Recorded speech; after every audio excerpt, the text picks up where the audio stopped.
today's Speakers for Schools talk. Thank you for tuning in and joining us. Hopefully you're having a wonderful morning so far. So today's session, as usual, lasts for roughly around about 45 minutes, and it will include a presentation from today's speaker before we move on to a student. Now, questions for our speaker can be submitted via the Q&A box, which you might find just underneath the stream of the screens. Depending what device you're using, you might have to scroll down a little bit to be able to see the box. It is open now, and it will remain open through the rest of the session. So please submit as many questions as you like in response to anything that's said today, and we will get around to answering them a little bit later on. Do again keep an eye out in that Q&A box, as around about past, a feedback poll will go live, and that's a chance for you to let us know how you found today's session and give us your thoughts, which of course will be shared with today's speaker. Now, if you find yourself having any sort of issues today, please do let us know via that Q&A box, and one of our moderators will be on hand to help, or do email us at broadcast@speakersforschools.com. All right, now we've done a little bit of housekeeping, we can move on to today's event. And we're very excited to welcome today's speaker, who is from St James's Place and is a responsible business specialist, which is a really, really interesting job title. So we're really excited to hear from today's speaker all about responsible business practices, and how we can work towards a better future. So everybody, please welcome Jyotsna. Hi. Good morning. Morning. How are Hopefully you? yeah, I'm good. Hopefully you're feeling ready now. Good. Yes, I am. Great. So I'm basically going to hand straight over to you for your presentation, and do let me know. Fab. I'm going to start by sharing my screen. So there we are. I hope that's come through well. Drop me a note, Charlie, that it's all okay. Fab. Hi, everybody. Thanks so much, Charlie and Speakers for School, for having me today. I'm excited to speak with you all on all things responsible business. So, quick introduction to myself to get started. My name is Jyotsna. I was born in Nepal and raised in England. I studied accounting and finance at university, and currently I'm working as a responsible business specialist at St James's Place, SJP. SJP are a financial advice and wealth management firm, a company that helps people look after their money, like saving for the future, buying a house, or retiring, by giving them expert advice and smart ways to invest it. I believe in a culture of giving back and learning by doing, and we will dive into this throughout my presentation today. So, to start understanding what it means to be a responsible business, we'll take a look and see how many of the logos that are going to appear that you recognize. As they pop up in a piece of paper, or if you've got access to the chat function, note down the logos that you recognize. Do you know them as good brands? Do you trust them? Like these brands, and why? Why do you like them? Why do they stand out to you? They'll keep popping up, so have a think about it. For example, I personally like Lego because I enjoy building Lego with my sister.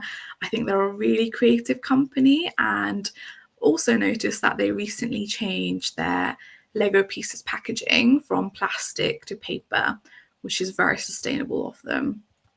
Are there any others that you recognize? Ben and Jerry's, I'm sure we know those brands. Right. So I hope you've had a little thought and noted anything down. Okay, so for the definition lovers out there, how do we define what is a responsible business? There are a few different versions of definitions, and each company, individuals, it may vary. But today we will be using the following. A responsible business is a business that thinks about how its choices affect people, the planet, and how money is made. It tries to do the right thing, not just to make money, but also to help the world. And in all definitions, like I mentioned, they can vary. However, you probably often find some keywords associated with responsible business or that are being used constantly. And these could be ethical, inclusive, eco-friendly, fair pay, diverse, honest, charity, and sustainable. Can you think of any other terms, perhaps something that I've missed, something that you've heard of? Again, let me know or note it down for yourself to reflect on later. Right, so we'll move on. So now that we've gone through the definition, looked into some keywords, and I've encouraged you to think about some global brands that you may recognize, the next question that you've probably got for me or thinking about is, how did this come about in the first place? So let's get into it. And I want to start off in 1970s, where businesses still primarily prioritized simply making profit, where responsible business back then, more known as corporate social responsibility, CSR, was really just a concept, an approach, a discussion taking place and starting to come about. A lot was happening in the 1970s around social activism, which really enabled a way to shape public opinion even more, leading to questions on pollution, kind of what's happening, what do equitable opportunities for all look like, are workers being treated fairly? And these discussions were being heard, and a clear example of things starting to shake would be the establishment of the Environmental Protection Agency, which is in the USA. This was a real clear push of responsibility on the government to oversee what businesses are doing to promote social and environmental responsibility and also protection. So all of this was happening, and by 1990s, corporate social responsibility, CSR, wasn't just a concept, wasn't just discussions taking place. It started to get recognition at global level. It started to become more integrated with businesses as a strategic priority.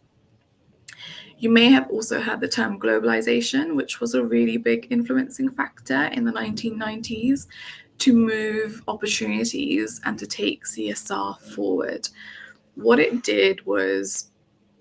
globalization did was essentially open a space for more scrutiny to challenge corporate behavior and businesses further, asking questions around transparency on how they do their business and what impact it has. And it wouldn't be fair to talk about the 1990s without mentioning the internet. So by the internet, what I mean is that Google was also eventually launched in 1990. And why am I pointing this out? So what did Google do? It essentially popularized the internet, made online search available. A lot of businesses, whilst wanted to tap into this opportunity to have the online presence to raise awareness about their brand and attract more customers and increase awareness about themselves, it also came with the responsibility to consider how they were being perceived online. And they started to focus on questions like, what information about them was on there? Is this impacting their reputation, their customer base? Which are all really important questions to ask. Eventually, with a lot of these questions and the availability of the internet, it drove a more formal establishment of responsible business, which I've noted as ESG, environmental, social, and governance, throughout the 2010s. We've spoken a little bit about environment and social, but let's talk about the G in ESG. So this is known as governance, and essentially, I like to use the financial crisis of 2007 to 8, something you may have heard kind of your older siblings, grandparents, parents, guardians mention. This essentially emphasized the importance of what good governance is. So governance is looking at how policies, processes, and structures of businesses are held. Is the business operating ethically? Are they doing what they said they will? If they don't do it, then are they holding themselves accountable, and how so? And a few key highlights during the 2010s was the launch of the United Nations Sustainable Development Goals in 2015. There was also the development of ESG ratings, which is essentially a rating, a numerical figure, a tool that provided investors and decision makers to evaluate a company's performance within ESG and not just financial success. So where previously it was more about what does that profit figure look like, ESG ratings and figures also started to come into the mix, which was a really important step.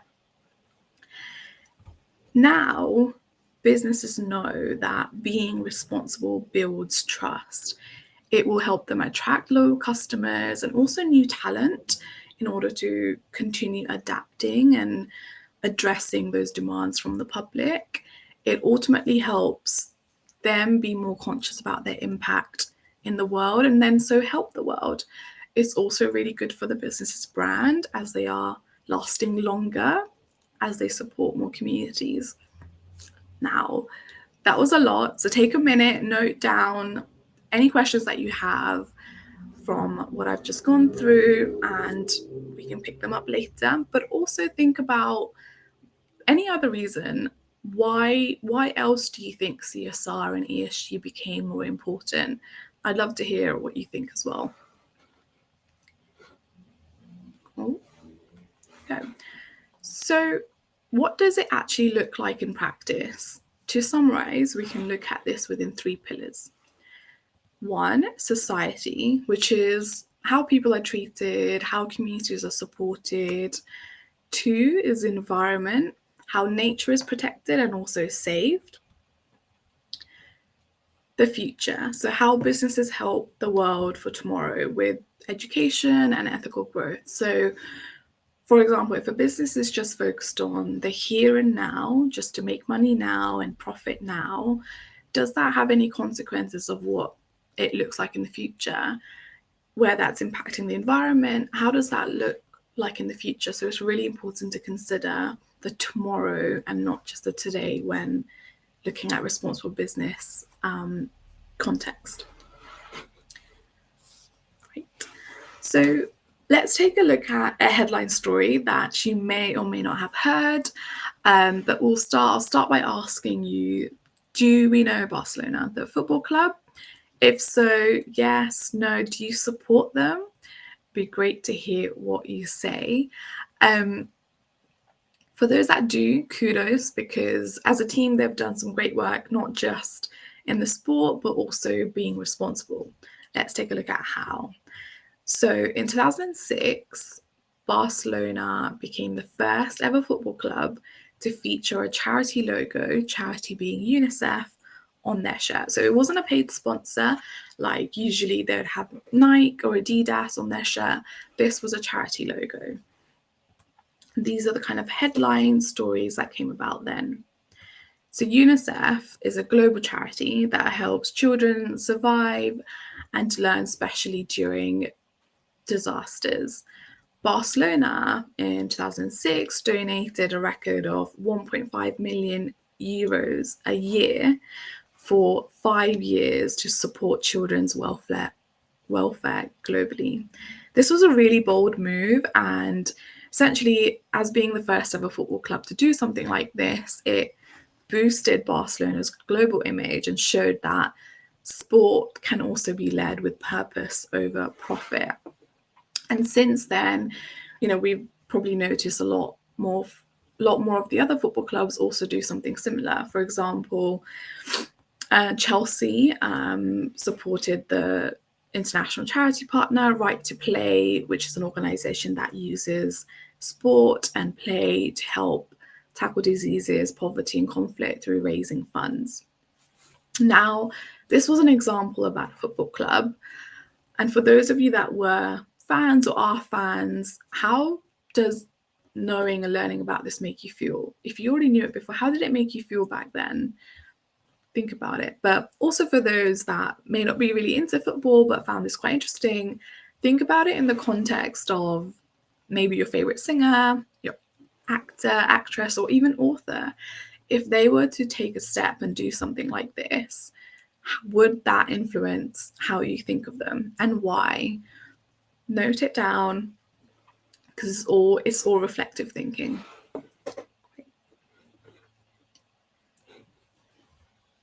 Right. So now, being at SJP, I wanted to share a little bit about what responsible business looks like at SJP. One of the things we do for everyone that works at SJP is volunteering. So everyone at SJP can use up to 2 days in a year to volunteer. These 2 days are within work time, so they can take it out to volunteer for a charity of their choice. I'm just listing a few on the slide. Or support a youth group such as Scouts or Brownies, perhaps, or even an after-school club. It could also be mentoring, something that they can do over a period of time, or perhaps get involved with a local community gardening initiative.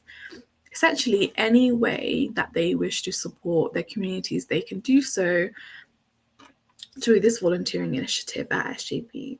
And just to share a little bit, in 2024 alone, so last year, we had over 1,000 people volunteering, which contributed to over 10,000 hours. That's a really great win. And when we get a chance to talk to these individuals that have volunteered, it's always really nice to hear how they spent their time and also what did they get out of it. So really feel good feeling and rewarding experience, but also helps you get refreshed a little bit.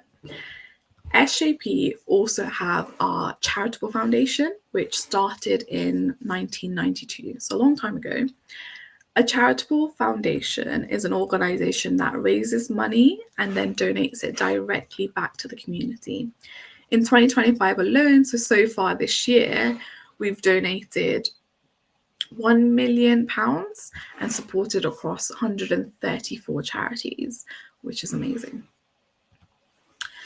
So what else? SJP being financial advice and wealth management firm, we also offer financial education to young students across the country.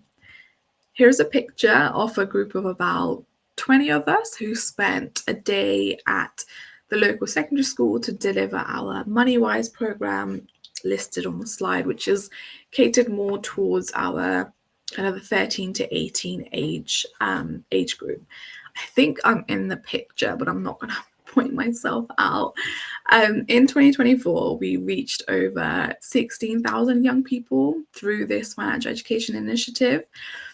And essentially, these programs are based on financial concepts such as budgeting, borrowing, lending, what do taxes mean, how do pensions work, what is that, bank accounts. There are so many different types of bank accounts. So it's a real opportunity for young people to learn about this, and also a little bit around online banking. So a lot of the things are moving into online, and this also comes from learning a little bit about how to stay safe online. So a lot of these concepts are included in these programs. Many volunteers that decide to deliver the sessions, it could be in person. Some sessions can also be delivered virtually. And it also doesn't always have to be in a school setting. So there is that flexibility for volunteers to go out to community groups and clubs and host this session as well. Just another way that we're giving back. We've spoken about kind of community, society, and also future in that regard. What about the environment? So we do all of the things below. We'll go through it. So number one, reduce waste in our offices. How do we do this? By using less paper, by ensuring that we've engineered that the rooms automatically switch off lights when no one's in there, so they're motion censored, only using the amount of water needed in our buildings. We also help the environment, which is a little bit broad, but one of the ways that we do this is by planting trees, for example. So a bit of plant biology, which perhaps a lot of you in the session know more about than I do. But essentially, this is really good for the environment because trees absorb carbon dioxide, CO2, and give back oxygen, which is really important to help fight climate change by keeping the air clean. We also help companies make green energy through investments and also support. What is green energy? Green energy is energy that comes from natural resources such as sun, wind, and water, which aren't harmful as fossil fuels that lead to petrol and diesel. So these are some of the ways that we're giving back to society, also thinking about and protecting the environment. Now, let's bring the discussion back to you. You have the power as a buyer, and what I mean by that, let's break it down. Let me start by asking you that, have you ever avoided or chosen a brand because of what they stand for? Or maybe in other words, have you cancelled a brand? Why? Let me know, or note it down for yourself, because this really gets you thinking of why you made a decision to go for another brand over one. And let's take a look at it in 3 different ways.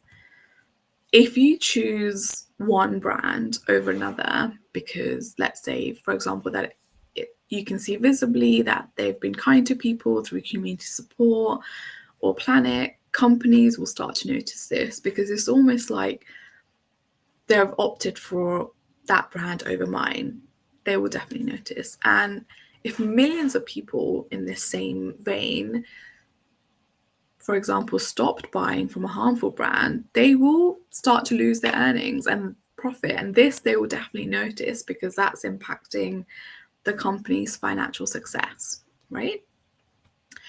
So it's really important that when we think about how do we have power as a buyer, that we are asking brands more and more questions on what they're doing to help communities.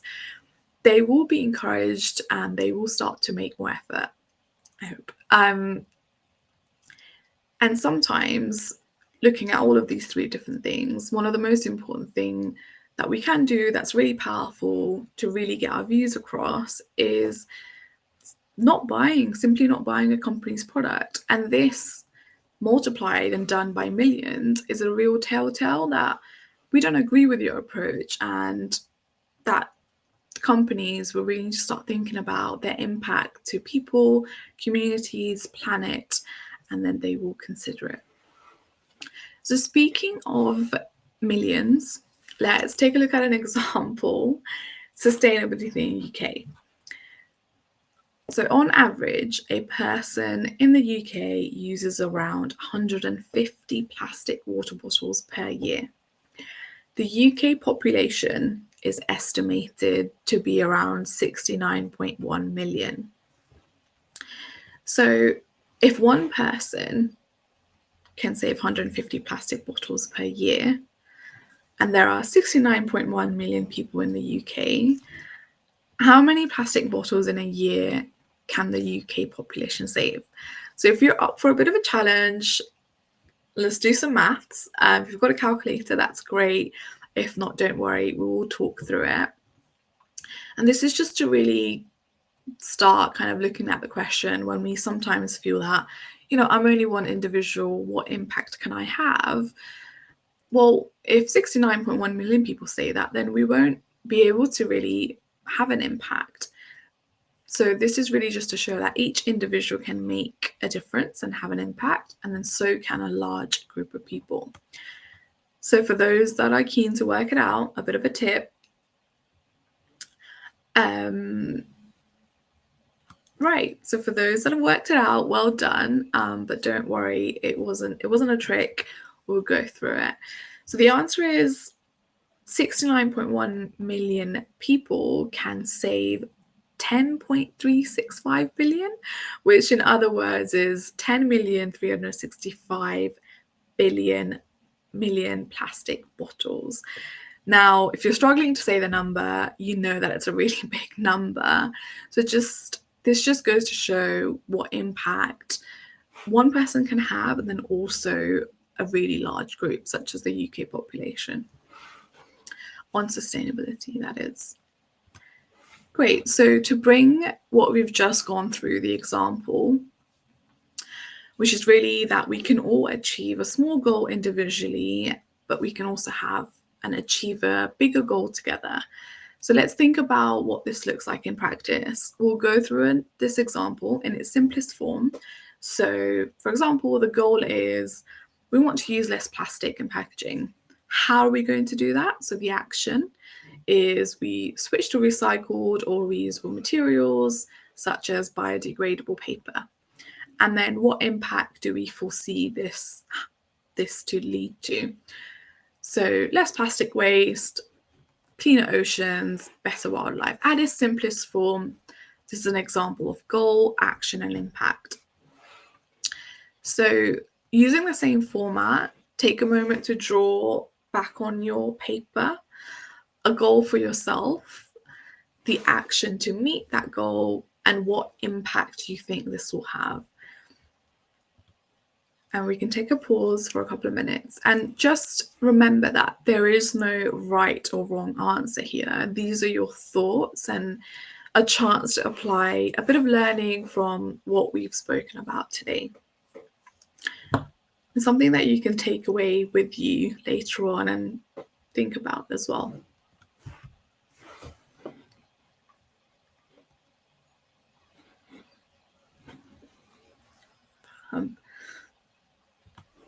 Right. I trust that you still have that goals, impact, and actions that you can take away. But I wanted to bring it back into something a little bit different. And if you're still with me, even after I've made you do maths and perhaps found all things responsible business quite interesting, then a little bit into what careers can look like in this field. So I've spoken a lot today. My role, responsible business specialist. So what do I actually do? I like to say that this is quite an all-inclusive role. For example, there are a few things I'm responsible for. And just a few examples is the financial education program that I went through earlier. It's something that I've helped develop and manage. We spoke about charity and charity partners. So I do manage a few of our relationship with these charity partners. And with them, and also just in-house, I coordinate volunteering opportunities. We've spoken a little bit about inclusivity, and here I help develop inclusive strategies. So this is looking at ways to improve diversity at SJP and also to ensure that the environment that everyone's working in is very inclusive. To ultimately help people from all different backgrounds succeed in their careers. But other roles could also look like a sustainability manager, who likely focuses on developing and implementing strategies on reducing waste and improving energy use. But they're also the ones that perhaps tend to be responsible for honestly sharing companies' activities through data analysis. So when we go on, certain company's website and we want to find out a little bit about what they're doing in responsible business, we might find or stumble upon a report published, and the sustainability manager would likely be the ones that largely contribute to the success of this report and eventually being published. Another example is also ethical sourcing officer. So these individuals in their role are likely responsible to check where products and services come from, and their kind of top priority that they really need to look out for is to ensure that no child labour or harm is done and that workers are being treated fairly. So this means that for a company that has many suppliers providing them a product or a service, the ethical sourcing officer needs to work with these suppliers effectively and ensure that they're also operating ethically. There you go. But if you think about it, from everything that we've spoken about, every job outside of these traditional responsible business careers can have elements of responsible business in it. So there's a lot that's happening in the creative field. Do you want to be a YouTuber? Want to be a TikTok creator, a graphic designer, start your own business perhaps? There are elements of responsible business that you can bring into this. So it's really worth thinking about. Lastly, my last slide, call to action. So what can you do? take a minute to reflect, write it down on what you've learnt, what you'll start doing differently perhaps, or start doing after today. If you're sat next to someone, take a minute to talk to them about it. But I wanted to kind of give you a few pointers that you can take away to help you in kind of your journey and to embrace the power that you have as a buyer. So the first one being to ask yourself, what does this brand stand for? And are you okay with what they stand for? Also, to learn, take ownership of your learning and education, read and watch short clips about real world issues and climate change. So when you do come across a brand that says, we're doing this to help support communities, in order for you to really understand why they're doing that, I think reading into real world issues and climate change will help you understand that a little bit better. And to share, to tell others about brands or causes that you care about and why. Word of mouth is really powerful. And lastly, to listen to your friends and family about their experiences. Do you think, when hearing from them, do you think that they've been treated unfairly from this particular brand that they've brought a service or product from, and why? All of these kind of questions and conversations and learning that you do is kind of helping you embed responsible business in your day-to-day and also as an individual. So thank you, everybody. I hope you've enjoyed the session and have had a few key takeaways. I will open the floor to any questions now, and I trust that Charlie will help me with that. Yeah, of course. So thank you. Really, really interesting. And we do have a couple of questions for you here. So yeah, let's go through. So we have one that was pre-submitted to us. And it's a nice little one to start and a little way to round off. I think we might have touched on it a while ago. So it's, Yeah. what does your day-to-day look like? What does my day-to-day look like? So as I mentioned, it's quite an all-inclusive role. So some days might be more kind of priority based around financial education. So what did some of our volunteers that have recently gone out to deliver get out of it? So to look at their feedback. And with the programs that we've got, we also work with large organizations such as Money and Pension Service to make sure that we're also supporting their goals. So some days could look predominantly financial education, other days could look a little bit around, as a business, are we in the right direction to reach our climate goals? So it really varies, and I think that's what's great about the role. My role is that the days can look different, and that I get to also experience and learn new things each day. Yeah, it's nice to work on different stuff, right? You're not Yeah, just for doing the same sure. stuff all in every day. Great. We have a question that's come in live anonymously, Mhm. and it's a two-parter. So they've asked, how did you get this role? And as a business student, what path should I take to do similar? Which is great because we also had a pre-submitted question around university courses or college subjects to study. So I think that might answer that one as well. Yeah, fab. No, that's a great question. And so right to ask that, because I think we live in a world where it's really hard to see the different branches and paths that you can take. So I did do accounting and finance for university, and I had a previous job before SJP, but I was always really involved in kind of extracurricular, if you will. So during university, I was a part of Enactus UK, which some of you have heard of, and that was kind of the first door that opened to having the opportunity to work on sustainable development projects. So that was a stepping stone for me to realize that I'm really quite passionate about this, and having that experience in the community space, I wanted to also experience it in the corporate world. So where I didn't start my career journey at SJP, I naturally gravitated towards this direction through transferable skills, which is really, really important. So where you might have done a business administration course or management course, if you've got elements in your journey that cater towards community impact or having supported sustainable development goals, then really bring that into light when you're applying for jobs, and it will give you the encouragement and opportunity to go for a role, perhaps like as a responsible business specialist. So that would be what I would say. Yeah, and I couldn't agree with you more. I have loads of friends, and not everybody is actually working in what they studied in university, Definitely. but they found so much stuff during university, whether that's a hobby or a different industry or something like that, and that's sort of tailored what they've got into. So yeah.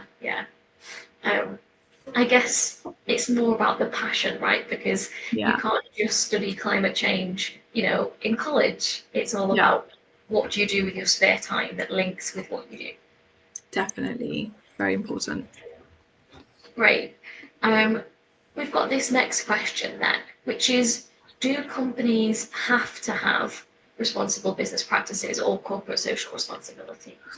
Or keyword have to have. I guess me personally, biased opinion, I would say yes, with where the world is heading, with a lot more still up and coming around responsible business, CSR. I think it's really, really important for a company to invest in this area of business. And again, that's if companies weren't doing this, then we're only really taking a step back. We've come all this way since 1970s, 90s to now, that I think it is really important for a company to have a responsible business area, because when more and more companies are going towards this, then it also creates the opportunity for businesses to work together and have an industry of support network. And also another way is that it allows businesses to see how they're competing against others in the world of ESG, which is important in order for us to continue progressing and not kind of step back from where we've come to. So I would say yes, definitely. And I mean, don't quote me on this, but I would say that a lot of companies do have an area of responsible business. And again, they could have different names for it, like we went through ESG division or CSR division. But yeah, there will definitely be an area that looks into this. Yeah, and it is interesting. It kind of makes me think about how important it is to have an area within most Yeah, companies because so many people, care now from, only shopping cruelty-free brands, and you find in the drugstores you're getting less and less of yeah, those sort of animal tested products, and more cruelty-free brands are agree. being created.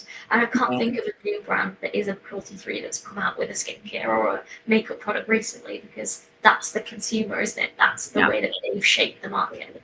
Is choosing to buy. definitely. Yeah, for sure. And I think if on the same point as skincare brands, if I see a brand that's not cruelty free, I probably won't buy it. And that's kind of naturally embedded to my own habits as well. And that's really reflecting that if a business doesn't have a responsible business agenda, they're not meeting those consumer demands, and they're not being adaptable to what's required in the market. So it is important. Yeah, definitely. Which is kind of great for this next question, which is, what trends do you see shaping the future of responsible business?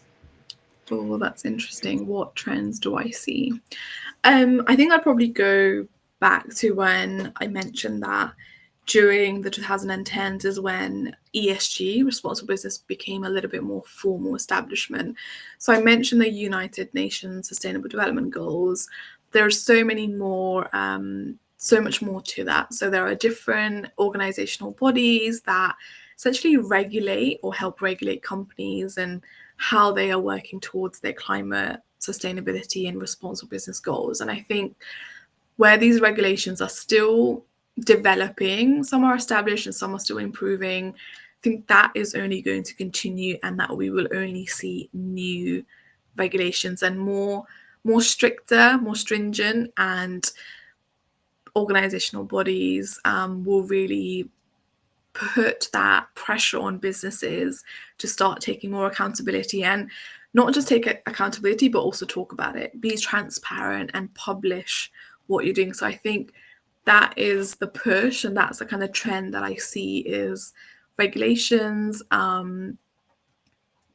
Yeah, and being able to publish reports that are transparent and honest, that can be clearly kind of compared and benchmarked with other competitors as well. So I think that's the trend that we're seeing come about as we go. Okay, so I think this might be one of our last questions. We'll see how many more we get in. But someone's asked, what's one of the most rewarding projects that you've worked on? Ooh, there's many, but I am quite biased and I will go back to financial education. So I think I mentioned we've got a couple of different programs, the 13 to 18 module called MoneyWise. I thought of a name, guys. Thank you. It was something I had the pleasure of working on and kind of starting to build from scratch. So um, yeah, that was really rewarding because once it was a really big project, and once we had come to a place where we were ready to launch, we had heaps and heaps of really positive feedback, and it was just rewarding for myself as one of the first projects I worked when I joined SJP to see people go out and volunteer and also get a chance to deliver myself. And when I hear from young people that they are really engaged and they ask questions on financial concepts, it kind of takes me back to when I was in school that I didn't really have these opportunities. So yeah, I can see that it makes a real difference and definitely very, very rewarding. I love that because, we're here today talking to different students of ages, and one of your favourite projects that you've worked on, Yeah, you know, is a part of helping them with, finances, and that's so important as well, isn't it? That's yeah, a big definitely. thing, and it's interesting to think about that side of sort of responsible business practices rather than just the climate change stuff. Definitely. Yeah. Okay, so a feedback poll has gone live, or hoping it should be going live roundabout now, in the Q&A box. So please do let us know how you found today's session, and all of that feedback will be shared with Jyotsna as well. So do let us know if you've got a couple of seconds as we look to kind of wrap up today's session. So Jyotsna, as we're saying goodbye and we're thinking about all the content of today's session, do you have any final thoughts, or feelings, or final messages that you'd like to share with our students as we end today's session? Yeah, I think I'd just like to say that stay curious. And if this was one of the first sessions on responsible business that you joined, keep asking more questions. Connect with other individuals that are talking about this in the space, and stay curious and feed your curiosity. Learn a little bit more. Sometimes a question can be really challenging to answer, but still ask it. Also, think about your own. What's really important is your power and what you can do, whether it's buying or not buying a product, or whether it's supporting community initiatives. These are all really important things. So stay curious and do what you can do within your power. Thank you. Thanks all. So I think it's been really interesting today. I think we've had some really interesting thoughts around business, both from the sort of consumer end, and if you're looking to study business or go into marketing or any of those sort of semi-related subjects, how do companies be responsible? What responsibilities they have to protect their customer, to protect their supply chains, and really think about how much effect that a business has and the practices that they put have in place affect the planet and affect society in general. So really interesting to sort of reflect on today's session, and hopefully you're having those thoughts as well. But that is it from us today. Again, feedback poll is live, so if you can complete that, please do. If you can't right now, don't worry, as a recording of today's session and a link to a feedback form will be shared with you via email shortly, so you can also complete that then. Again, once again, to Jyotsna for joining us, thank you. It was wonderful having her on, and hopefully you found today's session just as insightful as we have. That's it for now, and hopefully we'll see you next time. Thank you, guys.